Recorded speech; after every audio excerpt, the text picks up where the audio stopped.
Jornada molts empats i, per desgràcia, molts empats a 0 a la segona divisió B, almenys el que va obtenir el Sant Andreu. El Coi li permet continuar a la zona.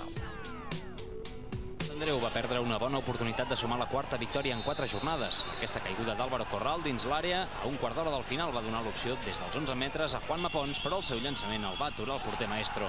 S'esveia la victòria en un partit que fins llavors havia tingut l'àrbitre madrileny Gálvez Rascón de protagonista. Havia expulsat el local Linares amb la segona groga per mirar d'enredar-lo, i el tècnic de l'Alcoià, Pepe Bordalàs, per protestar la jugada.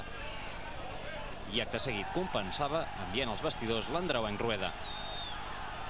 Estamos un poquito tristes por el resultado, porque creo que hemos merecido la victoria y porque se nos ha privado de ella, ¿no? Es una sensación rara, ¿no? Porque creo que un punto aquí, después de cómo ha ido el partido, creo que es un buen punto, ¿vale? Claro, por otro lado has tenido un penalti, ¿no? Que de haberlo transformado, pues igual te hubieras llevado los 3 o nunca se sabe. Entonces diferentes sensaciones, ¿no? Donant per bo aquest punt, no hi ha temps per descansar. Venen 2 partits en 7 dies. La pròxima cita dimecres al Narcís Sala contra l'Eivissa.